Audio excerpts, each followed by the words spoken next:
students from business schools particularly will relate to, which is life at a B school almost necessitates, working really late. Because to start with, the academic workload is pretty heavy. And then you have a lot of extracurricular activities, and then you have group study assignments. So inevitably, people end up studying late into the night. And many people also prefer it because the night is a quiet time and they find that they're able to focus. So the opportunity cost of sleeping too much is very, very high. And many people just can't afford to do it because they'll be missing out on assignments and things like that. So in such a work environment, how would one really manage and look out for their quality of health and quality of sleep? Because you also function a slightly different sleep schedule as opposed to the rest of us, but manage to stay healthy. Well, in the business school, they're staying awake in the night. See, whichever way you do it, there are only 24 hours in a day. I've been requisitioning for more hours for a long time and I haven't gotten any yet. Only 24 hours. So now the only thing you have to determine is how many hours of sleep your body needs, all right? Not you. How many hours of sleep does the body need? If you yourself need sleep, that means you're trying to escape life. You made experience of life so terrible that you're trying to escape life. Body needs sleep because it's service time. Body needs to be serviced. It's a constantly running machine, so little if you run it slow at certain times, it gets serviced, that's the idea. So right now, if you have some kind of an automobile, or let's say you guys, maybe your new generation doesn't use automobiles anymore, you're all in computers, all right? Let's say you have a computer which needs service once in 6 months, goes away for 3 days or 6 days. That means average 1 day in a month. All right, you can bear with this. But suppose your computer needs 15 days of service per month. Better to junk it, isn't it? Hello? Hello? So right now, you're talking about a body. It is a certain machine, all right? It's a biological machine, but it's a machine. It's a combination of many things, physical stuff, mental stuff, emotional stuff, chemical stuff, so many things, all put together, a complex machine. 8 hours you sleep. At least probably 1.5 hours goes into breakfast, lunch, dinner, all right? I'm assuming, but your dinners may be very long, I don't know. And then bath, toilet, this, that, another 2 hours goes in this and that management of, clothing, this, that, whatever. So essentially, you're spending 12 hours in a day for maintenance. So you are that kind of machine which needs 15 days in a month maintenance. This means half your life is just maintenance. How will you be productive, I'm asking? You said it necessitates nightlife. Well, you said two things. One thing is, it's quiet. Believe me, early mornings are much quieter than nights. Wake up at 3:30 and see everything is dead quiet. 12 o'clock, it's still not quiet. Not in Chandigarh, I'm sure. I hear a lot about Chandigarh's lifestyle these days. Definitely at even 12, 1 o'clock, still activity is going on, automobiles are going on. Wake up at 3:30, 4 o'clock in the morning and see everything is quiet. There are three kinds of people who want to stay awake in the night: yogis, rogis and bogis. Well, we'll start with a bogi, one who is looking for, you said extracurricular activity, we don't know what that is, I don't want to inquire into that, okay? Bogies are those who are pleasure seekers. For them, night is a conducive time. So they always… in the world, this kind of activity is called nightlife. Nightlife does not mean studying in the ISB, all right? Nightlife means being on the street and doing something else, whatever that is. And a rogi, somebody is sick, he cannot sleep. Inevitably, he stays up in the night Because he cannot sleep. If he lies down, he will cough, he will do this, he will do that, so he will sit up. A yogi also sits up for a different reason altogether. So these are the three kinds of people: yogis, rogis and bogis. Which one are you? You must first determine. You're sure not a rogi. Between a bogi and a yogi, you must decide. Well, yogi need not necessarily mean you're sitting and meditating, you're studying. This is also yoga. Study means what? Something that is not a part of you, you're trying to make it a part of yourself. This is what yoga means. Yoga means union. You got yoked with something. It could be knowledge, it could be an experience, it could be cosmos, it doesn't matter what. But in some way, you're doing some yoga.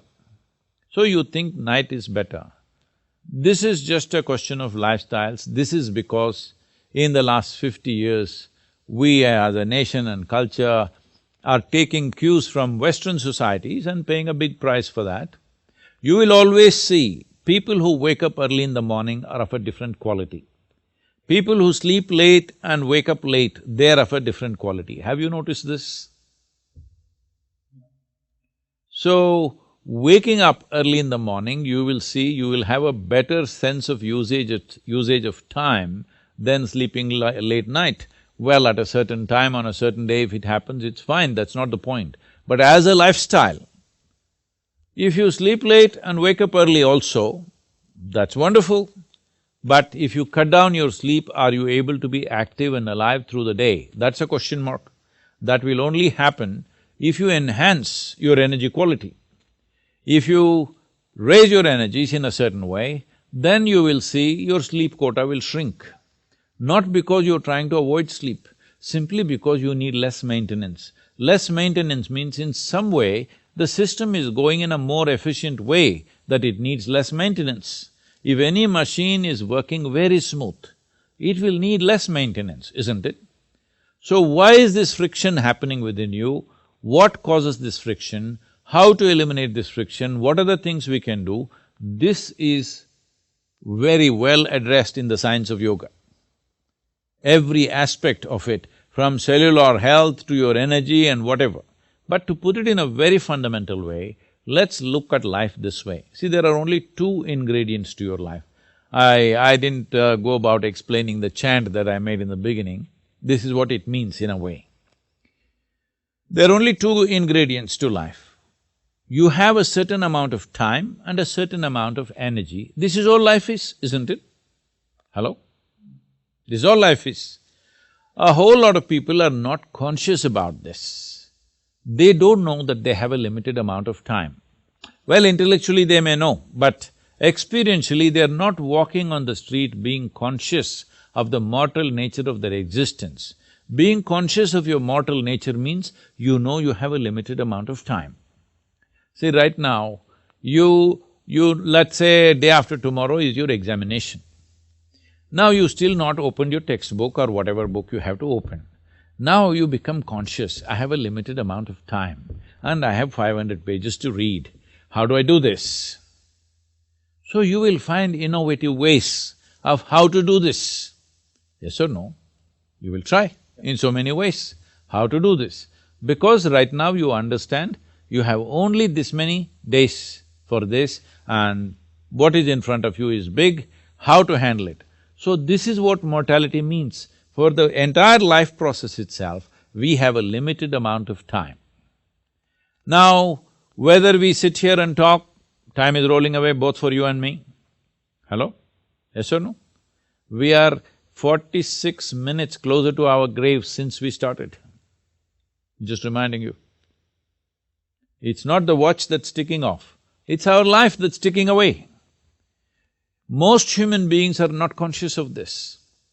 So time is rolling away at the same pace.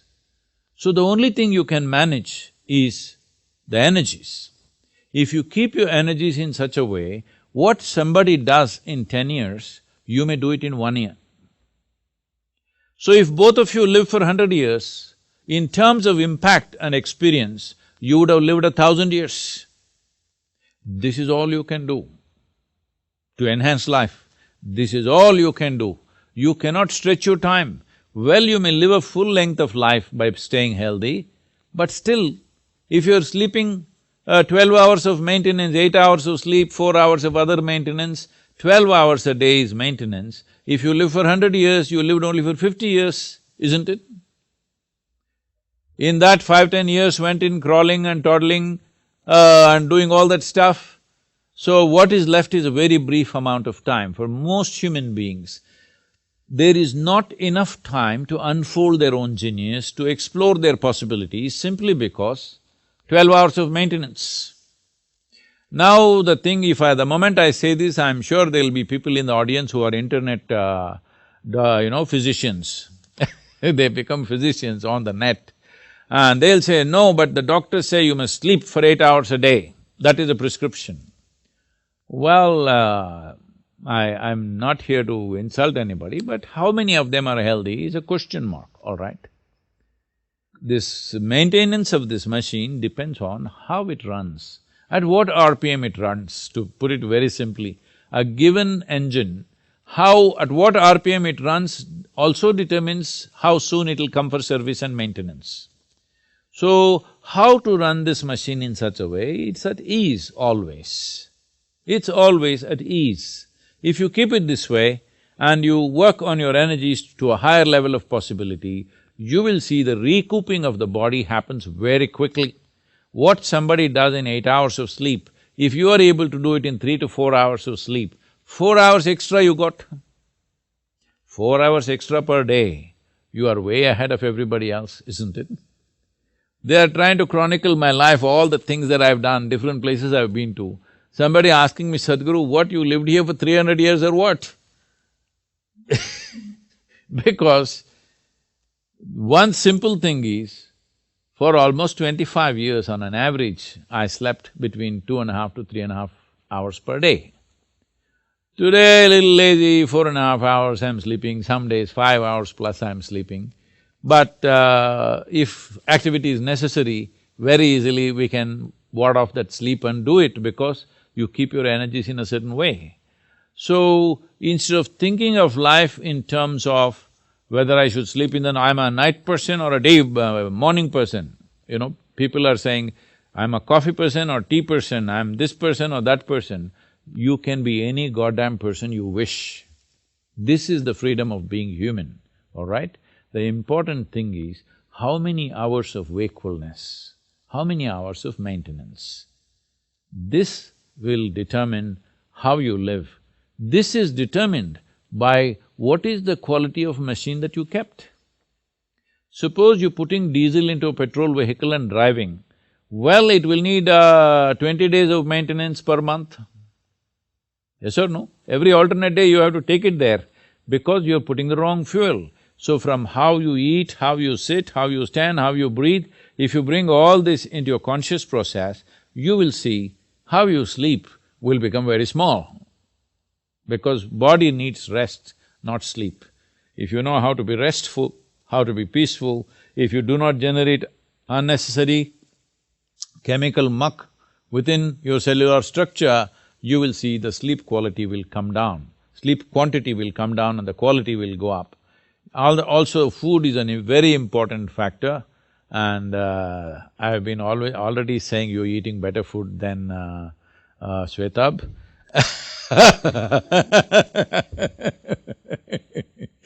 So, what kind of food we eat, there are various dimensions to it. It's not just about protein, vitamin, minerals like this. There are other aspects to the food.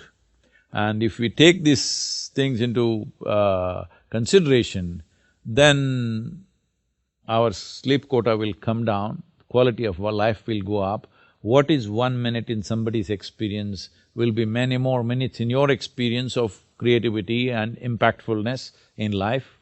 So this is the only way you can enhance life, because in terms of time, 1 minute is 1 minute for me and you.